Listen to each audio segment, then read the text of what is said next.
calling from a 630 area code. Who's this? Where you calling from? 630. Hi, my name is Laura. I'm calling from the west suburbs of Chicago. Laura from the west suburbs of Chicago. What's on your mind? I just was in Chicago, my first time ever, and I totally get the hype.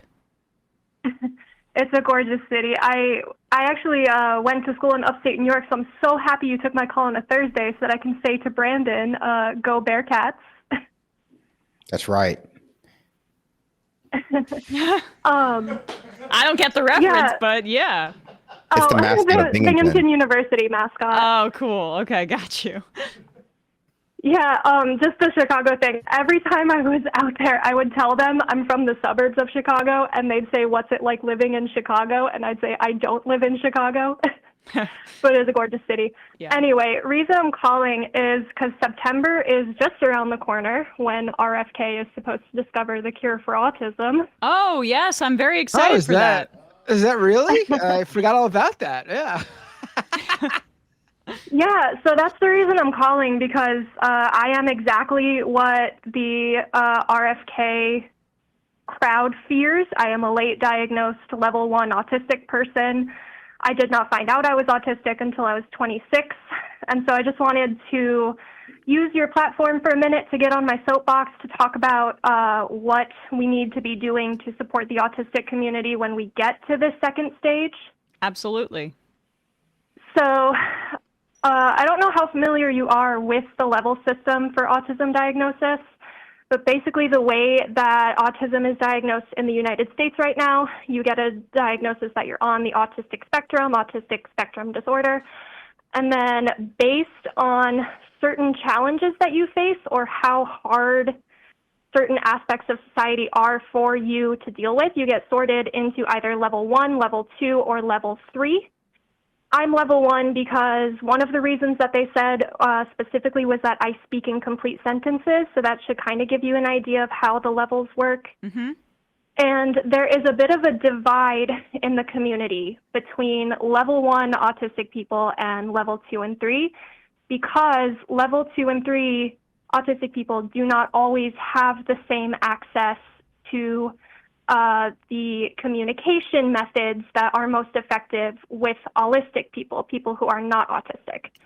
Gotcha. So when this all started and people were saying, autistic people can and do hold down jobs, we do go on dates, we do all these things.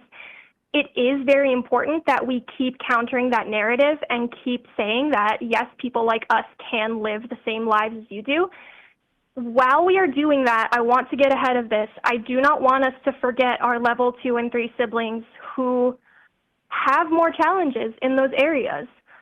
So I would like to ask that people, while they continue to push that narrative, also point out that none of those things are prerequisites for being worthy of existence.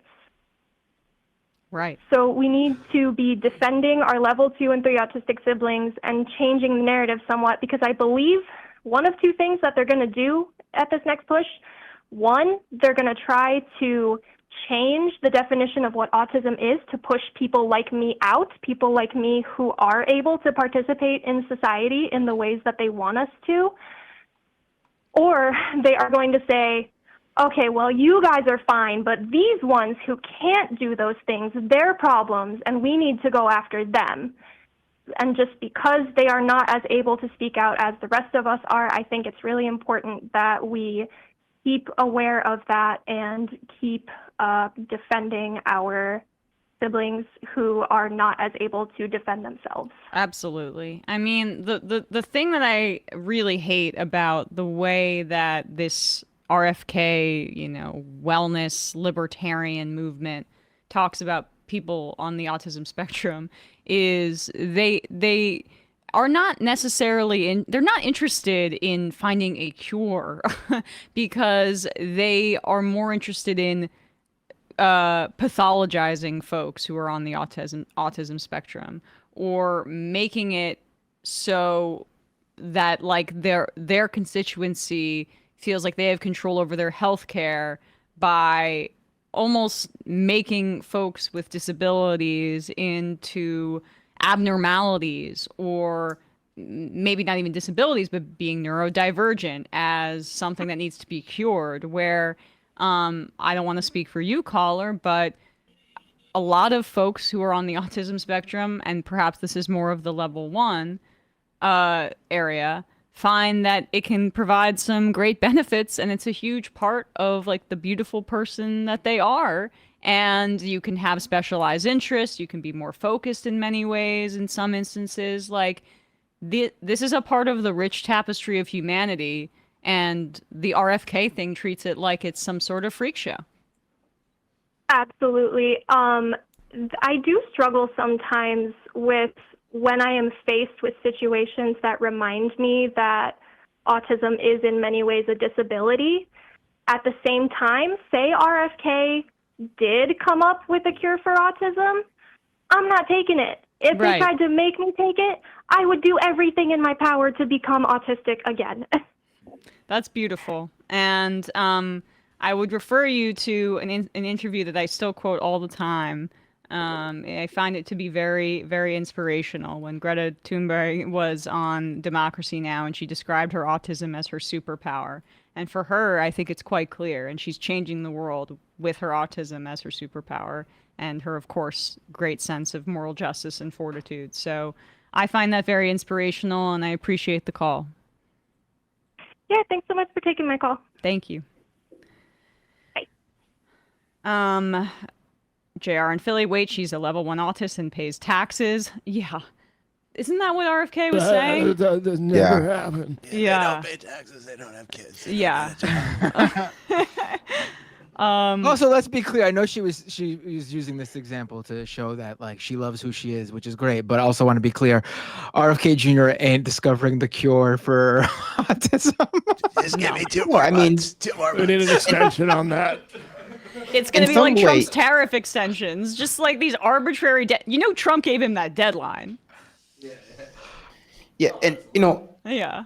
I don't know how important autism specifically even is to RFK Jr. so much as it is just a thing that like your child might be that he feels comfortable weaponizing in pursuit of like getting parents, and like the kinds of parents who are concerned about like their children in a way that is, perhaps not rooted in reality, to subscribe to whatever grift that he's selling this week, right? A lot of people use people's fear of like something bad happening or something weird happening to their child to like get them to turn their brain off and like start drinking methylene blue or start smearing yourself with like colloidal silver or stuff like that, because a lot of people are worried about like being good parents or like their child not having like a fulfilling life, and they are either implicitly ableist and understanding what like being autistic would be, or just like outright bigoted when it comes to like thinking like, well, I want my child to be normal, when Right. like what's normal? Like, it's RFK Jr. normal? You want your child to be like RFK Jr.? But no, Right. like, so like I don't know if like autism specifically is important to him, or if it's just part of that like anti-vaxxer grift, something he's latched onto.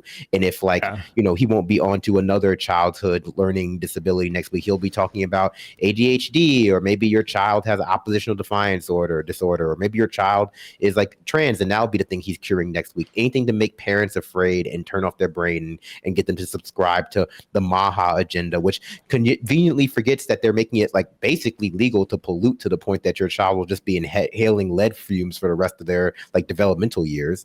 Right. It's flypaper for basically a hypochondriac parents, Yeah. and whatever gets them to open emails, whether it's autism or COVID conspiracies, where they're take ivermectin because it's the best thing for COVID, and also COVID's a big fake thing, and also it's a Chinese bioweapon. Like none of this stuff actually needs to be sort of like coherent. It's just ooh, scary.